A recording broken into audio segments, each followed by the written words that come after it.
Welcome to My Life, Chassidus Applied, episode 312. Another wild and crazy week. If it wasn't the pandemic of COVID-19, we now have a pandemic that has hit the streets, triggered by a tragic killing, senseless killing of Mr. Floyd in Minneapolis by a police officer. Created this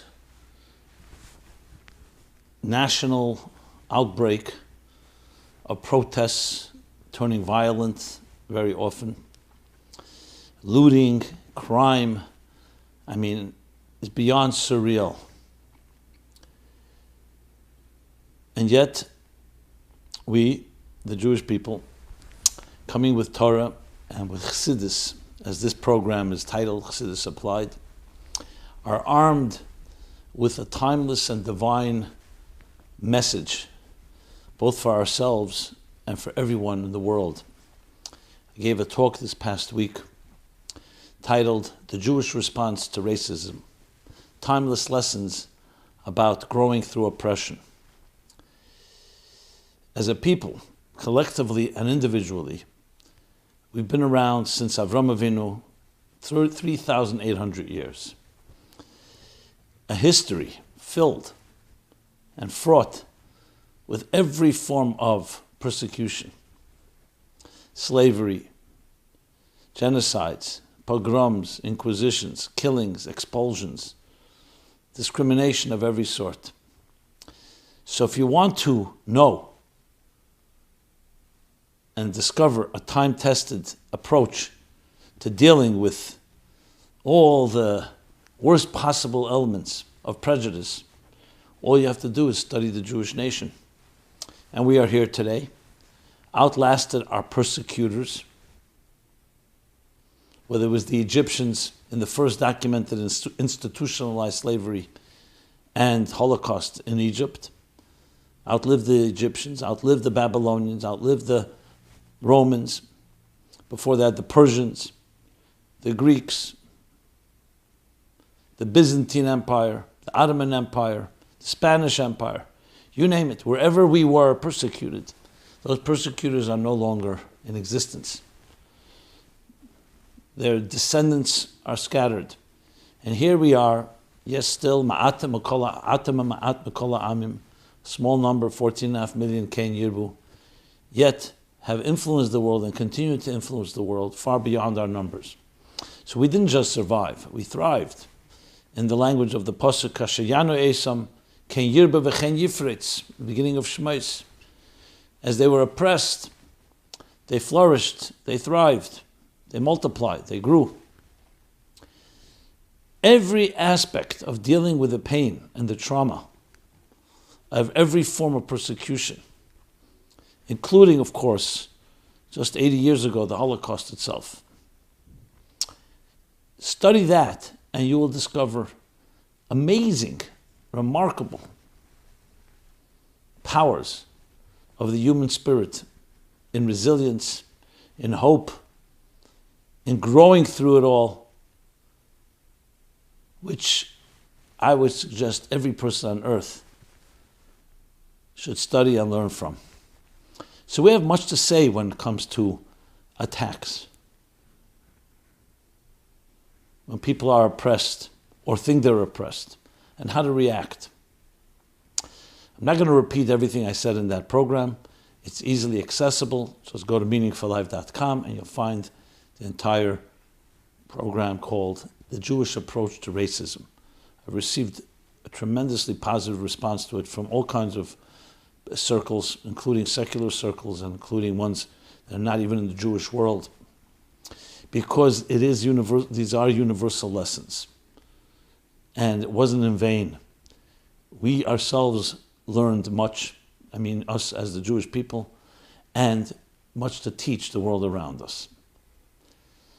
And as I've been discussing week after week since approximately Purim, when it first became official or first became apparent to us all, this pandemic, this magefa, looking and digging into Torah and Chassidus for direction, for guidance, for strength, for fortitude. This is what we do. We love it that life should be smooth and easy. Shouldn't have any of these challenges that cost lives, grief. People are still in rehab, challenged, need a refuah shlema. But when it gets rocky, when the storms strike, we are well prepared. We have the resources. And we learn how to navigate. And this has been the central theme that I've been discussing because this is what is relevant now. What we learn from Torah Meloshen Heira, Torah from the word guidance. We see in the Rebbe's Sichos, always making it relevant and timely. I say it because though we've been covering all topics across the spectrum in My Life Chassidus Applied, but as you've seen, the focus has been on the issues that we're all grappling with now, whether it's personal, whether it's family, whether it's community, whether it's internal. And last week, I dedicated part of the topic to these racial divides and how our attitude should be, and to be clear-headed and level-headed. Something is wrong, you call it out. But that doesn't mean that we turn it political and everything becomes black and white. Yes, we all agree that George Floyd was killed in a completely reckless, inappropriate, brutal way. And whoever did it should be prosecuted to the full extent of the law. Nobody is above the law, whether it's a police officer, whether it's a layperson, whether it's a politician. At the same time, our response has to be also a response that is lawful and that is moral and civil. Crime is not the way to respond to crime. These are obvious facts. Doesn't matter how angry you are. We have plenty of reason to be angry, the Jewish people. We did not become criminals. We didn't go into Germany and Europe after World War II and loot and blow up cafes saying we have to vent. We're angry. In a country like this, there are legitimate ways to protest.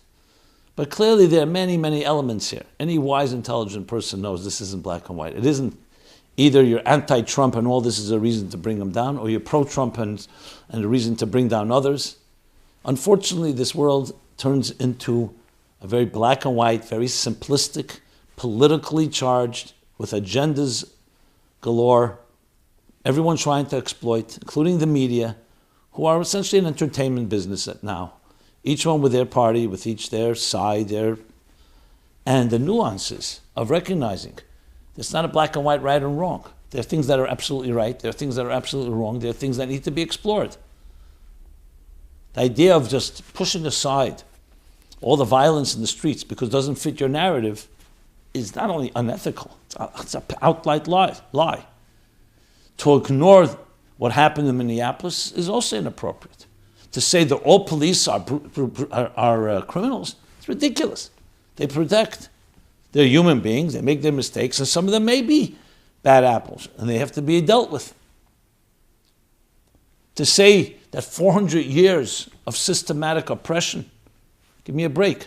It's a country where white or black, immigrant or native, has been given opportunities. Is there elements of prejudice and racism? People are that way. I can speak. Is there anti-Semitism in this country? Yes. But for a Jew to say that this country is an anti-Semitic, anti-Jewish country is ridiculous. There are anti-Semitism. Some of it is very deliberate. Some of it is more cultural.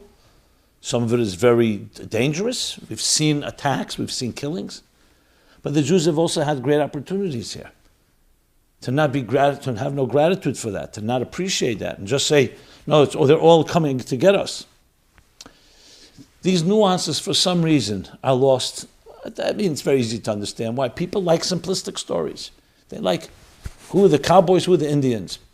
Who are the Boston Red Sox, who are the New York Yankees? They're like teams. But life is not that way. Ain't tev b'lei rav, ain't ra b'lei tev. Nothing bad doesn't have good in it, and nothing good doesn't have some bad in it. Till Mashiach comes. Perhaps a bit before, Yizbaru v'yislab na'advarim, we'll get clarity. I think we have a role to play, not I think. I know we have a role to play. I say we, the Jewish people in general, specifically Chassidim, who were trained and educated in a methodology by the Rebbe, which a balanced approach. We go with an approach that's not about my prejudices, my feelings, my lack of feelings. You try to stay objective. You try to look at every situation and analyze what's going on, what's right, what's wrong, and if you have a doubt, you go consult with someone. This idea, everybody running into a corner, and I see it even, unfortunately, even in the inner circles. We have a Torah, we have Chassidus. It addresses everything, including an issue like this. There's a mission that says, if there were no fear of authority, of malchus, of government, one person would swallow another. What does that tell you? That's self-interest and arrogance can end up being destructive to everyone around you. And you need to have authority, you need to have law and order. That's in strong terms. What is the fundamental, one of the fundamental Sheva Mitzvah B'nei Neach? And the truth is, it's part and parcel of all Torah, accountability, law, system of law and order, justice, courts, police, judges, sheftim v'sheitrim, judges and law enforcers. These are fundamentals. Now we have to apply it to even each given situation, which I'm not going to go into right now, just to have that lens, a certain clarity. And the relevance to Chassidus applied is very clear. Chassidus Taka talks about Eirei Ein Sof Lifnei HaTzimtzum, and talks about the loftiest and most sublime levels in Atzilus and higher, and how we transform this world into a Dira B'Tachtenim. But it also addresses human condition, the human challenges, and sometimes down to things that even base elements. In Tanya Perik Yud Beis, at the end of the chapter, the second half, where he talks about Moyach Shal Ta'alev, self-control, what does he say? That the same thing is Ben Adam L'Chaveirei. Taka the Alter Rebbe added that interestingly in the Madura Kama, in the first version of Tanya, he added it later. And he gives a whole list. Tina, Sina, when you have some tinge of hatred to another person, jealousy. And he concludes chapter 12 with what? The story of Yusuf from the Zohar, that great act that lives on forever. That after meeting his brothers after 22 years, and they sold him into slavery. The worst possible thing. Father Yaakov thinking he's dead. They finally reunite. And the brothers see who it is. They can't even look at him. So embarrassed. And he says to them, with composure, with presence, you didn't send me here. Hashem sent me here. God sent me here to save you and our family and the world. Is he entitled to have at least one negative feeling to his brothers after what they did to an innocent 17-year-old boy? And the Alter Rebbe brings in the end of chapter 12 that because of that, he was Maiver al Medesav, what the Zohar says, what kind of rewards he received for it. But it was also the lesson he teaches us. Obviously, as the Alter Rebbe says in the Geras HaKedesh, Ala Nizak, that the person, Ala Nizak Nigzer Min HaShamayim, like Yusuf said, the one who was hurt, that's the way God wanted. God sent you here for a purpose. And sometimes you find out it looks like hurt and may have been hurt, but it was for a greater purpose that actually helped save. The person who did it will be accountable al rei b'chirose for choosing, because he didn't have to be the one. Making that distinction is a tremendous lesson in human dignity. You're never a victim of someone else.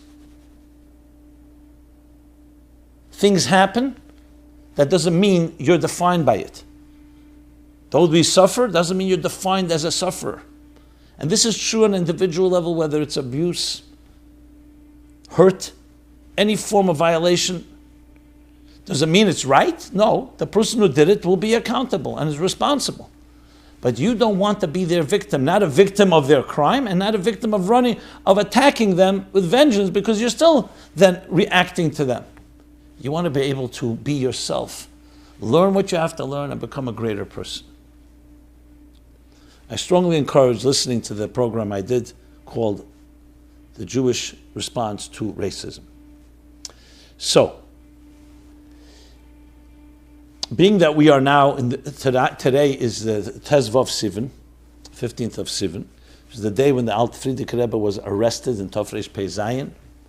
He would ultimately be released on Yud Beis Tammuz. So I want to talk about that. It's also Parshas Behaalotecho. So as our custom, we talk about timely events, but also the time in which we live, living with the times, the Parsha. I cannot tell you how many letters I received in response to the racism discussion. So I'm going to read a selection of, I can't read them all, but a selection of them all. And before we get into the specifics, let me just say, as in a little housekeeping and announcing, we have been covering all that is happening in the world today from the Torah and Chassidus perspective.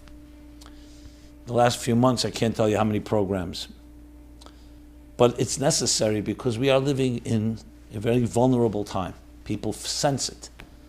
We need security, and real security. Not from the institutions and from the schedules and all our entertainment outlets and vacation plans. That has been upended to some extent. But from within, spiritual resources. So this is the time when we have to respond. And I say this not to myself alone, but to you too. You're not a recipient alone. You need to be mashpia. Everyone has their sphere of influence. This is the time, more than ever, you have to bring light to people, hope, a message. How do we look at the situation? That's why I'm elaborating. How do we look at what is going on in the world around us when things are so disrupted, when there's such racial divides and societal upheaval? How do we look at it? People need clarity. And with clarity comes also strength and fortitude and hope and confidence. This is when we need to rise to the occasion. In addition to the point that this is an unbelievable spiritual wake-up call. These don't come often. It's rare, perhaps once in history, such an event that's so global. As the Rambam says, we have to look what do we learn from it. A wake-up call has to be responded to. When people are receptive and open to hearing a message, why am I here? What's the purpose of my life? When our outer lives are disrupted, that's exactly what people are seeking. Those of us that have been trained, that have been taught, that have learned Torah and Chassidus, the purpose of life, why God put us here, and how do we live up to our destiny, how do we live up to our calling, this is when we need to rise to the occasion. And if you don't have an exact answer, kindness and compassion goes a long way. A good, kind word. And talking to others to perhaps get an answer. We don't have answers to many questions, but we can definitely have an answer to how are we supposed to react, how are we supposed to maintain inner control, even when outside, around us, we don't have total control. So, with that, we've developed entire sections on meaningfullife.com and at ChassidusApply.com with articles, programs, events, both in-house that we've created ourselves, as well as many guest appearances, really covering the entire gamut, whether it's marriage in quarantine, whether it's addressing children, whether it's internal issues, fears, insecurities, whether it's where we headed, how we're supposed to look at all this, the connection to Mashiach. And I've been doing this week after week in my life as well, going back to around Purim time. So we're talking now 3 months. So with that, let's go. We have the website, ChassidusApply.com. There you can submit in a completely anonymous forum any question, comment you wish. You can also access previous episodes, going back 311 episodes, as well as the essays that have been written, the wonderful essays written by people of all backgrounds, applying Chassidus to a challenge, a contemporary challenge. And this essay contest this year, I assure you again, we will judge them, finish judging them, and we will evaluate and announce the winners. We're making some plans to perhaps do it in a way we haven't done until now, so stay tuned. Okay. So let's talk for a moment, 15th of Sivan. 15th of Sivan, as I said, the Frierdiker Rebbe was arrested in Tafresh Pei Zayin, the year 1927. So we're talking about, we're now in the year Tafresh Pei, we're basically talking 93 years ago. Yeah. Tavshin Pei Zayin will be 100 years. So the Frierdiker Rebbe was arrested, as we all know, on no basis but the hatred, especially of the Yevsektia, the Jewish communists, who wanted to stamp out any reminder of Judaism in the Soviet Union. And they arrested him because they saw him as being a counter-revolutionary, a source of strength, a source of hope and confidence to the Jewish people. Frierdiker Rebbe refused to leave Russia, as many did then, because he felt the Jews are there. There were millions. Some say there were 10 million Jews at the time. Those years. They arrested him, and this would lead into a very sad and very difficult time because no one knew what's going to happen. They could have easily shot and killed Rahman al-Islam, the Frierdiker Rebbe. They did not. And that's why Yud Beis Tammuz, a few weeks later, a little less than a month later, the Frierdiker Rebbe was released and became a Chag HaGeula. But as it is in the Jewish spirit of things, and as the Rebbe has emphasized a number of times, and the Frierdiker Rebbe emphasized, that even though the 15th of Sivan at the time was a negative, it ended up turning into a positive, because once there was the Geula, now we have a Geula on our hands. By the Jews, there's never a negative that ends in a negative. A liability has to become an asset. So at the time it was a setback, a time there was threat, there was very threatening, frightening moment, frightening days. But then he was redeemed, freed, the Frierdiker Rebbe, and Loi Oisi Levad. Frierdiker Rebbe writes in his famous Tafresh the next year letter to Yud Beis Tammuz, not I alone, but every Jew, and Judaism itself. So it opened up a whole new channel, as the Frierdiker Rebbe says in the Sichos, a new channel of even teaching Chassidus, on a new scale, new scope. And it gave strength, because when you go through a fire and you come out, you're not the same, you get stronger.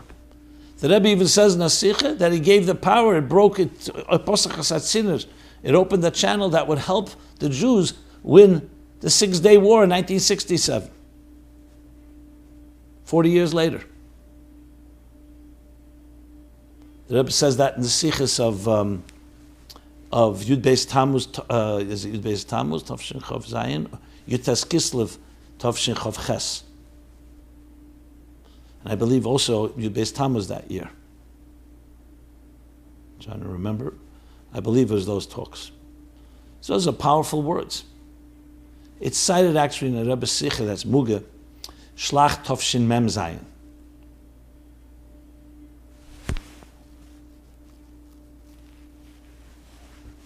Right.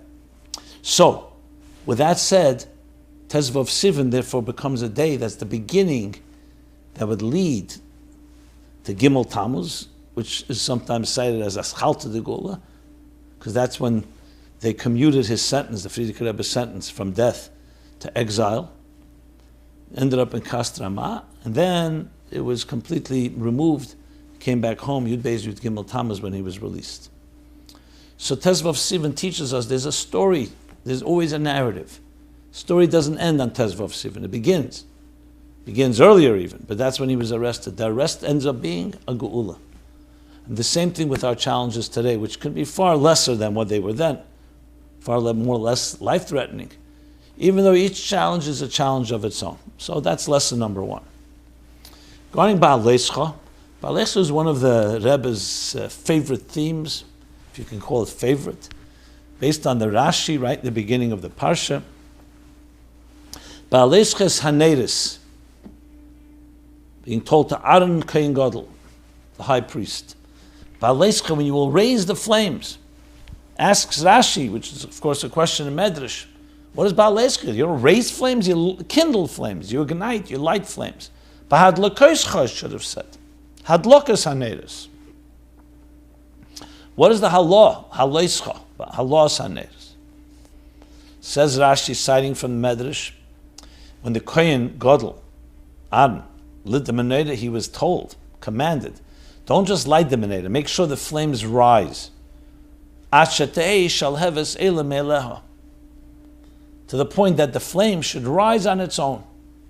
You see, when you light a flame, it takes a moment to catch. If you move away, it could burn out or never catch. So he's told, Behaalotecho, make sure it rises on its own before you go to the next flame. And that's why the word is changed. Ask the Rebbe, a number of talks, especially Behaalotecho Tov Shin Nun Aleph, which would be the last Pasha Behaalotecho the Rebbe spoke to us, Le'esata, till now. Why is it so important that the flame rise on its own? And let's say it burns out. So you go back and light it again. Says the Rebbe, the lighting of the flames is much more than just lighting flames. It's life itself. Chinuch, education, communication, the education of our children, of our students, every form of inspiration. And generally, the purpose of life is captured in the Menorah. We are here to be walking Menorahs, to illuminate and inspire and motivate and empower everyone around us. That's what a Menorah is. That's what our job is, to be Ner Hashem Nishmas Adam. The soul of a person is like a flame. And using Ner Mitzvah v'Teireh, the flame of a mitzvah, and the light of Teireh, we illuminate our lives and we illuminate everything around us. So with the word, the change of Behaalotecho to Behaalotecho, telling us a critical lesson in how we should illuminate, how we educate, and how we inspire others. You can do it in a way, using education as an example. You share information. The teacher educates the student with data, with knowledge, with facts, with information. Asks a question, gives him an answer, the student. The teacher gives the student an answer. The student asks, the teacher educates him further. Then there's a second element in education. Teaching methodology. Not just facts and information and data. Not just I'll give you answers to your questions. But I'll give you the tools, the way to answer a question. A method, which is far more than just facts. There are people who know all the facts in the world, but they don't have a method. Because it's about shaping the student to be a person to be empowered, to be a flame that rises on his own, as in the words of the Mishnah, V'hamidu talmidim harbe. What's v'himidu? You shall raise, you shall make stand many students. They should stand. Yilmadu talmidim harbe. You teach them, you educate them, because the goal is to make them stand on their own feet like a flame that rises on its own. Empowerment is the ultimate goal, which of course is the cornerstone of the Rebbe's entire leadership, Chassidus in general, Chassidus Chabad. Empowerment, Aveda B'Keach Atzmei. Yes, there's a teacher, there's a Rebbe, there's a source of inspiration, but the goal is that you should own it and rise on your own with it. This lesson is a lesson at all times, especially after Gimel Tammuz. And including today, we look at a pandemonium, a pandemic outside, of all sorts. If you only knew facts and information, then you may not have facts because we don't have those. There wasn't a pandemic in the Rebbe's leadership. So we don't have an answer? The answer, no, but we have a methodology, an approach, how you approach a situation, how you look at it, how you navigate, how you make sense of what is right and what is wrong. And we have a Torah that helps us do so. That's the lesson of Behaalotecho, among many other lessons. So now, let me read a selection of comments, including pro and con and different angles, and all in the spirit of Chassidus applied,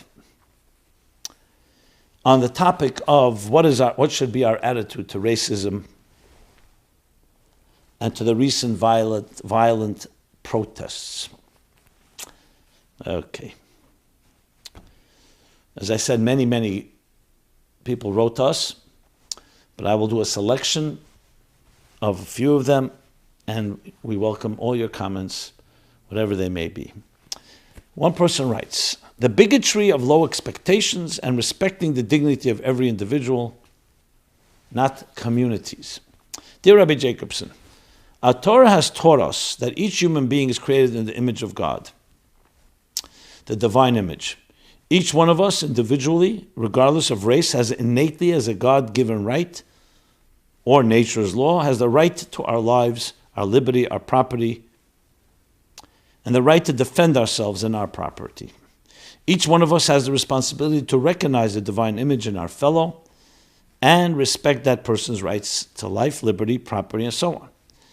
The genius of the vision of the Founding Fathers, which you discussed last week, the vision they had for our country is one which respects the rights of each individual. They explicitly did not respect the rights of a community, other than the entire nation as one nation under God, indivisible. As soon as we divide our nation by race, communities, class, social status, and so on, we destroy our nation under God, indivisible, and instead of recognizing the divine in each individual, we get sidetracked with a narrative of socialism and communism, namely focus on the community, quote unquote. Our nations fall apart. Our nation falls apart. As a leader in our country, I call on you to champion the individual created in the divine image, and thus individual rights, and not fall into the trap of rhetoric that seeks to replace the rights each individual has for the fake rights members of various communities have. Many thanks for your leadership and all you do. Well, I thank you for your encouraging words, and I believe I did echo some of what you said in last week's program. I also did another short program called All People Are Created Equal, as well as I mentioned, the Jewish response to racism, and in the spiritual antidotes that we've been releasing, the 3-minute short videos each day, now began, a few of them are focused on these themes as well. Thank you. Another person writes, I smile because his title to me is always, I don't know if it's half sarcastic or tongue-in-cheek. Virtual YouTube mashpia of the Techniverse, inimitable Rabbi Simon, greetings and blessings. Thank you for your weekly Farbrengens. Regarding the founding of the USA and the Founding Fathers were religious men, and their religion and beliefs were what shaped the USA. The very first public school law we have in America, 1647, was passed to make sure that students knew the Bible. This was to ensure that citizens know how the government is supposed to operate, the courts are supposed to operate, and make sure civil atrocities didn't get introduced the way they had in Europe. In fact, teaching Bible in public schools was recommended by the author of the First Amendment. Indeed, Bible was taught in our public schools, and one of our presidents actually ensured that it happened. The expression of separation of church and state came from one line in a letter by Thomas Jefferson in 1802, after the Constitution was established.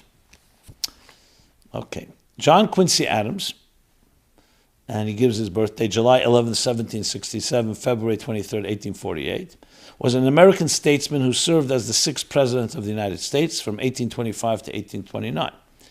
Wrote a book to children how to read the Bible from cover to cover every single year. He wrote that he himself did read through the Bible every year. John Quincy Adams also wrote that with regards to the history contained in the Bible, it's not so much praiseworthy to be aware of it, as it is shameful to be ignorant of it. In regards to our Declaration of Independence and the sentence therein, we hold these truths to be self-evident, that all men are created equal, that they are endowed by their Creator with certain unalienable rights, that among these are life, liberty, and the pursuit of happiness. What this sentence is saying is that our rights don't come from the government, they come from God. As government didn't give us these rights, government can't take the rights away. They are unalienable to us as humans created in the image of God. This country needs God. Our freedoms are based on His existence and our worship of Him. Our Constitution was made only for a moral and religious people. It is wholly inadequate to the government of any other. This is a quote from John Adams. Likewise, quote, and can the liberties of a nation be thought secure when we have removed their only firm basis, a conviction in the minds of the people that these liberties are of the gift of God? Thomas Jefferson in Notes on Virginia. Conversely, quote, America is like a healthy body and its resistance is threefold: its patriotism, its morality, and its spiritual life. If we can undermine these three areas, America will collapse from within. Who do you think said that? Joseph Stalin. former dictator of the Soviet Union, one that had the Frierdiker Rebbe arrested. So even he sensed those three elements. I say again, it's morality, it's patriotism, it's morality, and it's spiritual life. And that's how you undermine and destroy them, by undermining these three principles. It is no coincidence that those who deny God also seek to fundamentally transform the USA. So I thank you for this, esteemed writer. I believe I touched upon some of these points in my program last week, in my life. I see, because there I did mention that the Founding Fathers were not necessarily religious people, they were deists. I still stand by that. The word religious has many different, very relative. They're not religious compared to what not religion is today. Because there, even Thomas Paine, even those that so-called call themselves non-believers, quoted the Bible and quoted God. But that's not relevant to our discussion. We all agree that the word creator, as I emphasized then, is in there because it's the only way you guarantee it absolutely, because humans cannot take away something that the creator gave us. Okay, another person writes, and I see I'm elaborating because these points are critical. You don't hear much about it out there. You really don't. Because it's become so politicized. It's like, this is what we should be teaching our children. And when you see things happening, you go to the law of God. And you go to the idea that every person is created in the divine image. And no one has a right to violate that. And if someone violates it, a person's life, they should be prosecuted. That's the law and order. Whether it's a policeman or whether it's a looter in the street.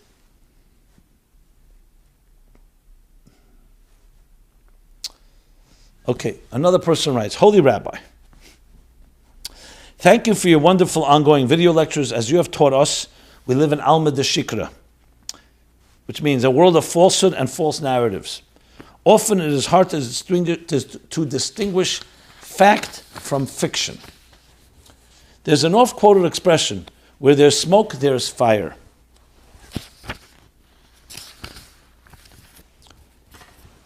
However, we don't know who lit the fire to create smoke and whether the accused arsonist is really the one to blame, or whether another has set up the situation to frame the accused. In the case of the accusation of systematic police brutality and racism against the black community, the facts clearly demonstrate that it doesn't exist, period. Here's a link to a Heather McDonald article laying out the facts. It's in City Journal, www.cityjournal.org. If anyone wants the link, just send us a message with your email address. You and I both were victims of the 1991 Crown Heights riots. Those were instigated by the likes of the vile anti-Semite Al Sharpton, others such as Louis Farrakhan, Jeremiah Wright, and Jesse Jackson stoked the anger and flames of civil unrest, violence, and hooliganism in the black community. Anarchists on the left, such as Antifa, funded by George Soros, should be Soros, promote a false narrative and seek to divide the nation by race and class. These false leaders need to be called out for what they are, and the actions taken to incite violence and hooliganism need to be prosecuted to the full extent of the law. It is not time to be politically correct. It is time to stand firmly for the truth. Okay, thank you. I'm not necessarily going to comment on each one of these, unless there's something I fundamentally disagree with or want to add or subtract. But these are readers' comments, they're not my comments. And I obviously do not disagree with the fundamental principles. I've already stated it, that there's law, simple as that. And it's a law that is critical for any decent society to be existent. Number 4, someone writes, constructive criticism. I was disappointed to hear you spend even 1 minute of your show discussing the recent riots. Does a chassid really need to know whether or not rioting is allowed? We don't need Chassidus for this. It's the most elementary level of basic humanity. Well, this I will respond to. Yes, I totally agree with you. But you know something? We all need clarity now. And people are asking questions, even people who are called Chassidim and even people in the Frum communities. So I wish it was the way you're describing, that people are very clear-headed and everything is perfect in our perspective, but it's not the case. So we need to spell things out. Our children are inundated and adults are inundated with all kinds of perspectives, many of them completely false narratives, as was mentioned. So part of Chassidus is to address it. There are many things that are self-evident that need to be addressed, especially if it's painful and it's timely. So I'm sorry to have disappointed you, but I really believe that this is important to address to the right people, to go ahead and go to a kindergarten of 4-year-olds. Well, there are no kindergartens right now active, but online, and start saying, let me tell you something they don't know. Yeah, we're not talking about that. Or if there are a bunch of Chassidim in their own little circles or their own homes now, learning deep Chassidus, davening for hours, that should be what they should be doing. We don't go and talk to them. I'm obviously speaking on a forum and a platform which those that are listening here probably see other things as well on the internet, including news. If they're only watching me, Tovei Lechem Bracha, that's beautiful. And regardless, I believe that the truths of Torah and Chassidus are most powerful when you see that they address even the falseness of this world. They're not in denial. We need to know what's going on and then be clear-headed to know what is true, what is political, what is agenda-related, what has other insidious intentions masquerading as a so-called search for justice. These are important things to know. Another person writes, the founding fathers of the U.S. were absolutely religious people. Again, responding to my statement that they weren't religious. I said again, religion is relative. If you went then, they were not considered religious by the very religious, ultra-religious people. They were considered more secular religious. But religion then was a part of the culture. Everybody spoke about the Bible. Everybody spoke, and everyone understood the truths of the Bible. Things have gotten a lot different over the years, because even the truths of the Bible that were self-evident, like all men are created equal, even that is being challenged by so many. So it's far worse, but I just wanted to point out, religion is a very relative word. The U.S. was founded on Judeo-Christian values. The purpose of the phrase that all men are created equal, that they are endowed by their Creator with certain unalienable rights, that among these are, I don't have to repeat all this, but liberty, life, liberty, and the pursuit of happiness, in the declaration of independence, is to solidify that our rights do not come from the government, but our rights come from God, and those rights cannot be altered by a government comprised of human beings. Okay, this echo is very similar to another writer. I didn't realize how it's repeat, but fine. Okay. Question is how much more to read? Another boy. I'll just read one more, and I'll save the next one for next week if it's still relevant. The next one is a long one about the whole left-wing conspiracies and so on, which are important to address, but it's a long one, and I don't want to right now edit it. So let me just read one more, and we'll go to some other topics. Hello, Rabbi Jacobson. It is for the second time in the last few weeks you provoke me to oppose your point of view. Okay. And it's not from a different school of thought that these arguments come from. It's all about religion revisited, which is the title of one of the spiritual antidotes, I believe, of today. Last week. Last week. So, this individual writes the following. Number one, we have long history of civil disobedience, but it's a big question of how it applies nowadays. Should we do it and start to execute our civil rights for religious rituals that have no evidence, proof of post-pandemic threat to human life? Or do we need to police civil disobedience? Or do we need to police civil disobedience being afraid of the escalation of a triumphant crowd of looters? 2, what relevance does the story of Joseph and his brothers have to looting of criminals that try to take revenge for killing one of their brothers? Should we see the looting and destruction as an act of God and not as malicious planning and attempt of the lowest to destroy the greatest of human achievements? I'm not really sure how you understood it. When I quoted Joseph and his brothers, it was the opposite. It was a lesson to those that feel oppressed or have been oppressed, meaning in this case the blacks, they shall learn from Joseph how he reacted when he was oppressed. Not, God forbid, comparing Joseph selling into slavery the people who are looting. It's precisely the opposite, that they should not be looting. They should, but if they have a grievance, find a way to become a greater person. or find a legal way to address the issues in the court of law. Number 3, what connection could you find between slavery in Egypt and those African Americans in USA where they have all possible rights and are free up to the point to become a president of that state? Was it possible for a Jew in Egypt to become a pharaoh? Okay, so here again my response is no, we're not comparing that. There's no question in this country the freedoms. And yes, President Obama, a black man, became a president. Did not exist for the Jews. That only makes the case even stronger, that even in total oppression, the Jews still did not become victims. So how much more so in a country like this where you have such freedoms? And even if you'll find some racial bias, and there is, no one's denying it, and no one's denying what happened to in Minneapolis, to Mr. Floyd, as being absolutely crime. So much more so they should learn the lesson from the Jewish people of how to maintain dignity, how to grow. Number 4, this disagreeer says, with all my unbridled imagination, I have doubts that these routes can be peacefully transferred into loving people marches. Do you believe that they can get your message about unity?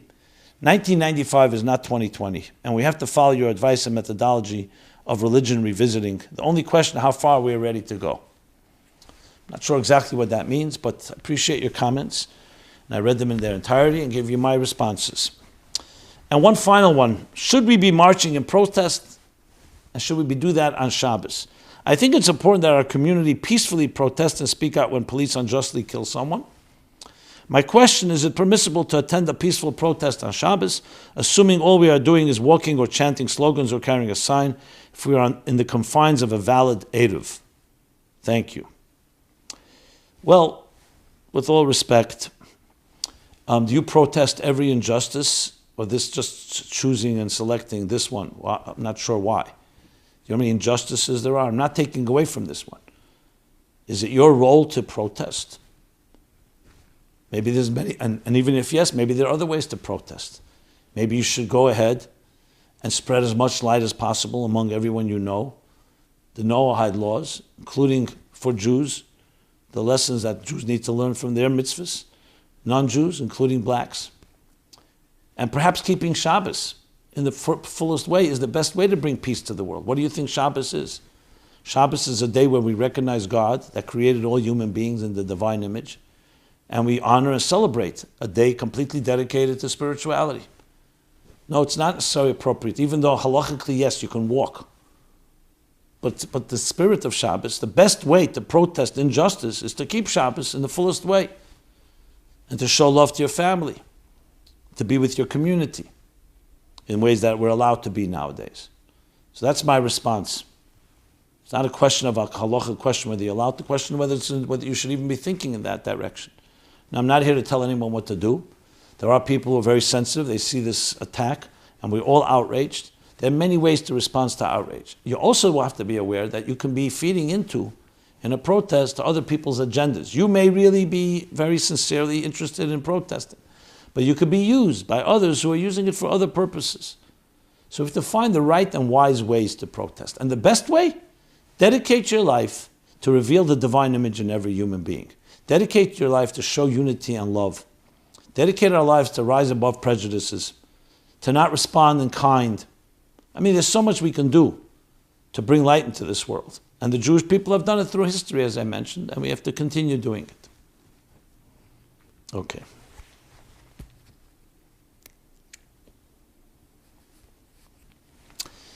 Okay, so now, to move back to the pandemic of COVID, one questioner asks,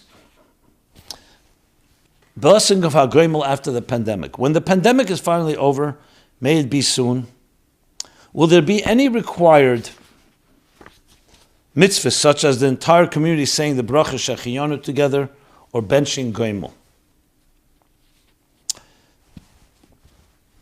The platform here is not a halachic one. This is a question that should be addressed to rabbis. I think rabbis are now wondering if it should be done and how it should be done individually or not, because this is a magefa that was a makas ha'ir, makas ha'medina, meaning it affected many, and there are halachas, specific halachas, They have not ruled yet, so I'm not going to give a ruling.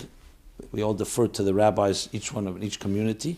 They're also communicating with each other. There are people who have already said Hagomel, people who were hospitalized in danger and have said Hagomel individually. But whether there'll be a collective one or they'll be told to everyone to say it, I really lie. There are many different opinions on the matter, but brachas are not taken lightly. You don't just make a bracha. And there are many ways also to show gratitude. It's not always through the bracha. So I'm sure we'll hear more about it. My question is about bench and gemel, which obviously we can't do during quarantine lockdown. Yesterday, a miracle happened to me. I was doing repairs under my car, and the jack slipped, causing the car to come crashing down, and I was able to move out from under the car just in time and avoid serious injury. Under the circumstances, is it enough that I publicize the miracle online and thank God for the miracle? Or after quarantine is over, will I still be responsible to bench gemel by a tail? So now the question is not about the gemel because of the coronavirus. Since we couldn't bench gemel because we couldn't go to shul or there was no minyan or kriyas atera, so he's asking, is it enough just to publicize, or after quarantine am I responsible to bench gemel essentially for that miracle that happened a while back? Also, I want to add a blessing to the community. May the same God who made a miracle for me make similar miracles for all the Jews, and nobody should be injured in any accident. And if Chas v'Shalom, there is a decree that someone should be involved in an accident, may that decree be cancelled and converted into a blessing for good health and parnasa. Amen. Regarding the question, I would again defer you to a rabbi, not because I don't have what to say on the matter, but this is a halachic question. Whether one says Hagomel, if they were in a situation they couldn't say it, there's a question of how much time has passed. So I would defer you to a rabbi on the question. The reason I read it, because I'm sure others have the question, and please go to a local rabbi, authority, a trusted authority, a respected authority that can give you the answer. It's case by case. It's not so black and white. Each case is a little different, whether you should make Hagomel and when you should make it. Okay. In the same context of pandemic issues, learning skills online. Hi, Rabbi Jacobson. I'm a boch in yeshiva and I try to spend most of my day learning. Now that schedules have changed and we're working from home, I was thinking to make some extra time and spend it to learning something a little different. I was wondering if learning general skills is considered chochmas chitzenius. Expression used, chochmas that are chitzenius, external, outer ones, secular wisdom. For example, what the Alter Rebbe in Tanya Periches says is metames Chabad, is metamet, contaminates the mind. For example, public speaking, writing or video editing, etc. Just skills that could be used for both Torah and secular ideas. I definitely don't need it to make a parnasa, and also not actively to be a shliach, etc. Although even as a shliach, I wonder if you're meant to spend some time studying these things. But the truth is I could and probably would use these skills only in a positive way and also immediately. I just don't see a point if it's a negative thing and going to be more destructive than constructive. Thank you. Okay, very good question. The question really is not necessarily a quarantine-based one. It perhaps becomes more acute in this time because we are home and maybe less opportunities and more opportunities to work online. Thousands and thousands of Yereim v'Shleimim, meaning of Jews that are Shem Torah mitzvahs, Yiras Shamayim, work in computer science, in programming, in insurance, take classes and learning and accounting, in sales, in other matters, including law and medicine even. So it's not a black and white discussion. The Alter Rebbe does say in Tanya there that if it's for parnosa, or you know how to make a kardem lachter, but you know how to use it for Torah purposes, it's a different story. There's also a distinction if you're learning philosophy or you're learning skills. Like, for example, to learn how to type, even to learn how to drive a car. Would you call that chochmas chitzenius? That's like learning more of a trade. That's not even a trade, that's just basic skills. Learning how to read, how to write. So we have to know how to distinguish. I would say overall, I don't know the exact things you want to study, but you're describing speaking, public speaking, writing, and video editing. I see no issue with that. Now, obviously, learning Torah, it always takes priority. Bittul Torah is even 1 second. You can learn Torah. You're not learning is Bittul Torah. But number one is, are you capable of learning Torah that 24/7 like that? And number two, the place where you're at in your life, it sounds to me to having such skills may be helpful to you. And as you said, you're using it for positive things. So to really give you a definitive answer, I would say speak to Mashpia who knows exactly your situation. Because I don't know all the details. Overall, in principle, I've made the distinction between different levels, what some is called Chochmas Chitzenius. I don't know if video editing is considered Chochmas Chitzenius. It's a good question. That should be addressed, as opposed to, for example, studying, as I said, philosophy. But then you could argue, what about physics and mathematics? Is that Chochmas Chitzenius? We know that when you learn Masechta Eruvin and other parts of Talmud, you need to know mathematical. But then you could be learning it from the Gemara. You're not learning it from other sources. Chochmas Chitzenius generally is Chochmah that is divorced from anything that's holy or godly. That's its biggest danger. That's why it's Metameh. So when you can learn Chochmas HaTorah, Chochmas Hashem, God's wisdom in Torah, that's Kedusha. If you're learning science, and I'm not talking about science that goes against Torah, basic science, mathematics, physics, you're also learning how God created the world. It's also God, but the question is, are you focused on that? And if you are, then it's in the category that it's part of Avodas Hashem in a certain way, especially if you use it for that purpose. So overall, this has to be balanced and taken in a balanced way, and that's the general approach I would suggest. I've spoken about this at length very early on in the early episodes of My Life Chassidus Applied about Chochmas Chitzenius, secular education. You're talking here as an adult. We're not talking about children right now. But there I addressed it all from the Rebbe's perspective about children and about adults. But especially when you're dealing with once a person's out of school or you're still in yeshiva, you say you're a bocher. But once somebody's already in the business world, meaning in the work world, things change because if they already have a balanced and they have a secure life, they're not so influenced by the things they learn. That's why there's more leniency when it comes to studying a trade or others when you need parnasa. And as I said, you see Maisadav. Fact is that many Frumei Eden who follow Torah Allah have learned trades and continue to learn trades. Okay. Now, there's questions about tensions in marriage under lockdown. Let me address that. Hi, Rabbi Jacobson. I thoroughly enjoy your talks. They are brilliant and helpful. For a while now, before lockdown, my marriage has been on the brink of collapse. We have great potential as a couple, though our personalities constantly clash. I'm positive with the attitude, let's make the most of the situation, which has both good and bad qualities, while my spouse is constantly negative. With the inability to put differences aside to make a good time, I honestly can't remember a time we had a good time. I get accused of not communicating or talking, which I disagree with, as is just they don't like that my spouse doesn't like my response.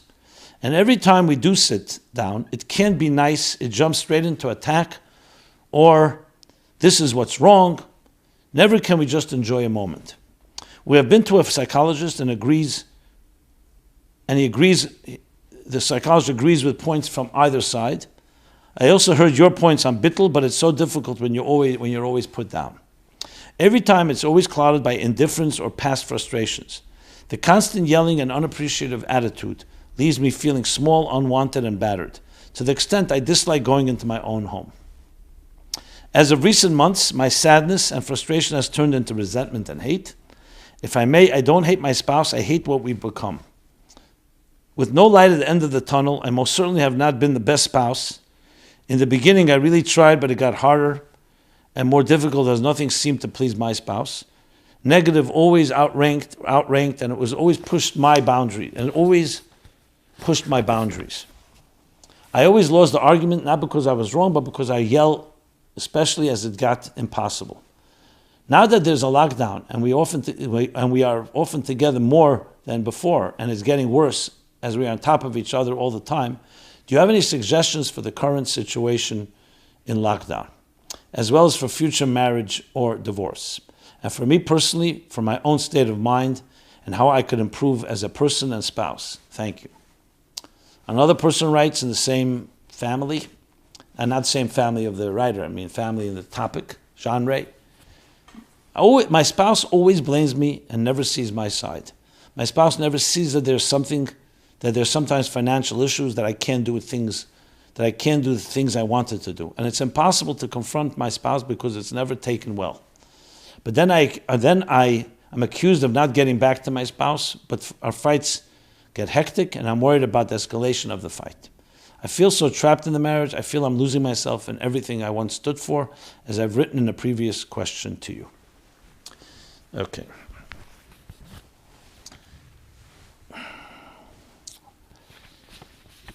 Every story has its own narrative. It's case by case. Yet we have general guidelines, and this is specifically straight from the Rebbe himself. Shalom bayis is single greatest possible thing. The Eibishter says, erase my name to preserve peace at home. It shapes the family and home, and it's necessary for the couple. You cannot thrive. You can't do anything without the bracha of shalom bayis. So you do everything possible for shalom bayis. Now, we are human beings. We are biased. We have history. We have baggage. And then we have the history with our spouses that can get to a point, as both are describing, that it's out of control. And you're in a pattern. You're now in a rut. And ein chovish matras atzmei, a person can't free themselves from the situation. I cannot, reading this, tell and say that one spouse is at fault and the other one is not. It usually takes two to tango. You have to be able to hear each person's position and sort it out and help people come to a greater place. And that's why it's vital to have a third party. I see no way out of this without a third party. Now, often, both spouses agree to that. That's good. It's a good beginning. But sometimes one spouse will say, no, you're the problem. You go to a third party. I don't need to be there. So I need to know the situation. That would be my first question. Does your spouse, who you're having these challenges with, agree that there's a problem? Number two, are they agreed to go to a third party? We're not getting now who's the problem. Let's say no, a person thinks not that you're the problem, but to go to a third party that you can get some objective advice and a trusting party. That to me is the first piece of advice I give you. That must be done. You said that you went to a psychologist. Did it help? Did it not help? I'm not sure. Sounded like it was the psychologist confirmed that there's a problem. But there's always a solution, and people can always find a better way. Will it be perfect? There's no such thing as a perfect marriage. Now it requires two people to have some bittul, yes, to not just be consumed with their own perspective and be open to hear another perspective. Now I'm not saying anything that's rocket science. It's both common sense, but what's critical is objectivity here. You don't need brilliance, you need objectivity. Objectivity that can listen sensitively to each person speak. Best is to do it three together with a middle person, husband and wife. Let everybody speak, nobody cuts off the other. And a good third party will be able to sift through, help you see. If there's a blind spot, may point out. It's all with sensitivity because nobody wants to be criticized, nobody wants to be blamed for the problems. And though you're writing in a way that sounds like your spouse is the problem, I can tell you, and I don't mean to be critical, it could be that you're part of it as well. Maybe you see it a certain way. You don't see it through his eyes or her eyes. And especially now in quarantine, lockdown, or at least semi-lockdown in some way, this is an opportunity. I spoke about this a number of weeks ago. It's an opportunity of a lifetime to really make amends, to really correct. But it's critical to get that fresh air. Without fresh air, I have to say it's like a habit. Someone bites their nails, they can make decisions from today till tomorrow. The wiring that has already become Teva Sheni, second nature, it's very difficult to break. There's a wiring that happens. There's a certain rut, as I mentioned. The routine takes over. Very hard to break out of that without some extra power and force. God should bless you both. Be wise, be intelligent, think long term. Think about the moments you loved each other, or even now love each other. Build upon that and find a third party to help you work it through. Okay. I have some follow-up. I'll do one follow-up due to time limitations that I've been waiting to do already for a while. It's about masks. It's actually, you know what, you need sometimes lightness and humor in our times. We're still wearing masks. I guess this is still relevant. Someone asked an interesting question on last night. Excuse me. This is referring to episode 307. I'm going back to 307. Now we're in 312. Someone asked an interesting question on episode 307's broadcast, if there could be a connection between the time Moshe Rabbeinu hid his face to our current mask wearing. It inspired a question I have. What exactly is the primordial spiritual energy called Arich Ampin, the long face? In this pandemic, we all have long faces due to our mask. In this pandemic, do we all have long faces due to our masks? Is there a hint that we have to use or perhaps repair the energy of Arich Ampin in order to close the Golus and bring Mashiach?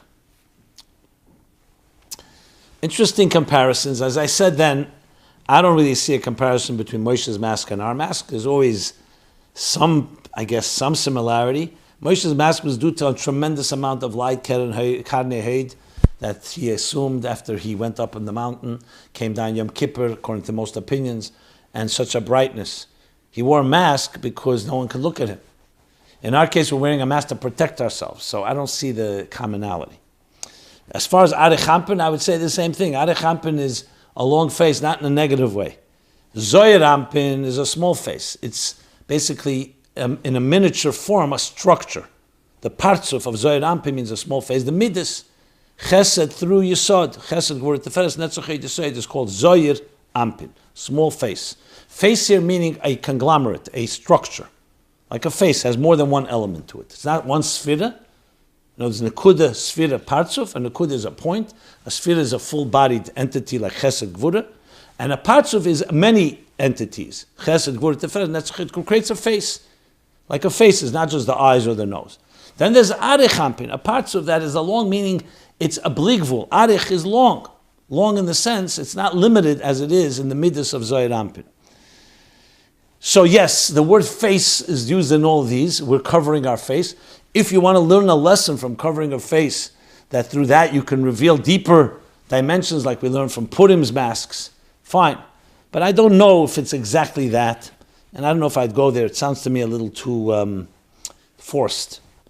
But obviously everything has lessons, and by all means, if you have a lesson that you learn from it, great.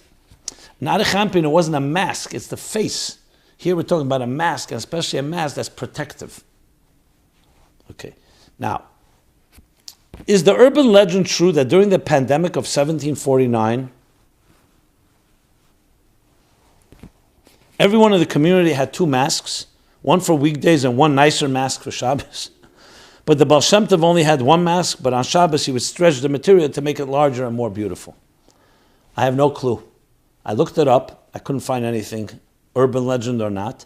I decided to read it because maybe someone has some information. So if you do have information, please share it with me and I'll share it with the public. And here's the final one, which is a joke. But I'm reading it simply because it doesn't hurt to have a little lightness. If I wear a mask that has four corners, do I have to put tzitzis on it? Obviously not. But I appreciate the question. I appreciate your creativity in this time of quarantine, thinking of all kinds of interesting ways of stretching masks and learning lessons. Okay, my friends. Good. So we've covered some follow-up. There's more topics, obviously, and I will get to them. Mitzvah Hashem next week. So this has been My Life Chassidus Applied, episode 312. We're going to the second half of Sivan. And Hashem should bless, as it was like in the time of Mendel had a doctor in Chevron, he wrote that the quarantine was from Purim to Shavuos, that it should actually be that way as well now. We should finally be able to, in an unbridled, unfettered way, spread our wings, learn our lessons, become greater people, and actually to reveal God's divine image in each human being. Hopefully, a lesson that we can teach to everyone. We never give up. The world was a barbaric world back in the time of Avram Avinu, back in the time of Matan Torah, and yet the Jewish people marched forward. And slowly, the position of Torah, the way to look at a human being, the way to look at life, the way to look at purpose, rose above the natural distinctions we have. That instead of turning that diversity into divisiveness, into prejudice and hate, we create unity in a world of fragmentation. That is our mission. And we never gave up, even though we looked around us, there were cannibals, there were barbarians, there were pagans, people who behaved in ways that were atrocious. And yet slowly, the march of history of the Jewish people continued to bring light to the world. And the principles given at Sinai and Matan Torah 3,332 years ago slowly permeated society, that today we live in a far more kinder, gentler world. A world where, yes, there's the United States and many other free countries that believe in the fundamental rights of a human being endowed to us by our Creator. That's major progress. It became mainstream, where once it was just a minority, the Jewish people, and once it was Av Echad HaYavram, one man. So there's much hope when you look in the past. Things have changed, so we continue with that attitude. We're not naive. We understand there's darkness. We understand we need to be careful, protect ourselves. We know they're criminals, and criminals need to be treated as criminals. That still does not take away of our belief and faith in the human spirit, in the divine image in which each of us is created. Everyone have a very good week, a very healthy week. Stay well, stay safe. We're here every Sunday, 8 to 9 p.m. My Life, Chassidus Applied. Thank you very much. This program is brought to you by My Life, Chassidus Applied. Please help us continue our programs. Make even a small contribution at chassidusapply.com/donate.